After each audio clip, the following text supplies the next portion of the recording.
Penerimaan murid baru melibatkan berbagai faktor yang saling berkaitan, mulai dari kebijakan pemerintah, kondisi sekolah, hingga prevensi orang tua. Kebijakan zonasi yang diterapkan di banyak daerah bertujuan untuk pemerataan akses pendidikan. Namun, implementasinya seringkali menimbulkan pro dan kontra. Orang tua umumnya memilih sekolah berdasarkan reputasi, fasilitas, jarak dari rumah, dan biaya. Faktor agama juga menjadi pertimbangan penting bagi sebagian orang tua. Peran orang tua sangat penting dalam membantu anak memilih sekolah dan mempersiapkan diri menghadapi penerimaan murid baru. Sekolah negeri di Indonesia sebagai pilar utama sistem pendidikan menghadapi berbagai tantangan dan permasalahan yang kompleks. Beberapa di antaranya adalah orang tua cenderung menyekolahkan anaknya ke madrasah ibtidaiyah atau sekolah swasta.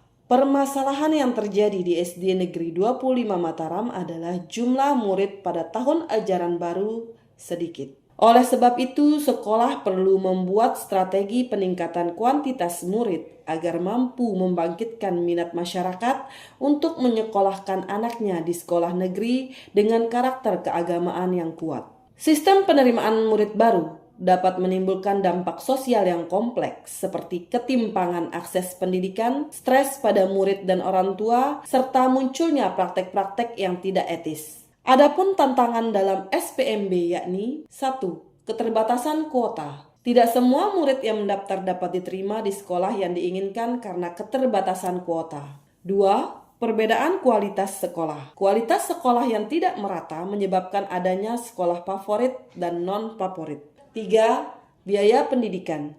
Biaya pendidikan yang tinggi menjadi kendala bagi sebagian orang tua untuk menyekolahkan anaknya. 4.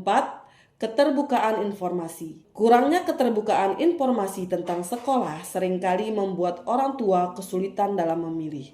Dalam rangka peningkatan kuantitas murid, SD Negeri 25 Mataram bermaksud mengembangkan program sekolah dengan karakter keagamaan yang kuat, dengan tujuan membentuk generasi muda yang cerdas, berakhlak mulia, dan memiliki kompetensi yang dibutuhkan di masa depan. Sehubungan dengan mayoritas siswa beragama Islam, kegiatan yang dilakukan antara lain: 1.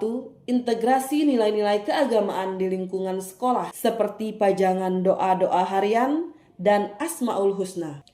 2. Literasi Al-Quran secara intensif di mana pelaksanaannya dimulai dari hari Selasa sampai dengan Jumat pagi hari sebelum pelaksanaan belajar mengajar di kelas.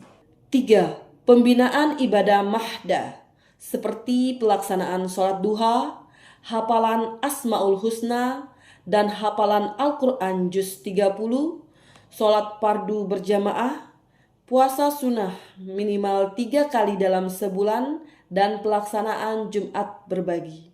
Selanjutnya, kegiatan keagamaan yang dijadikan program unggulan sekolah yakni 1. Tahsin Al-Quran metode ummi. 2. Tahfiz Al-Quran Juz 30. 3. Hafalan Asmaul Husna dan doa-doa harian.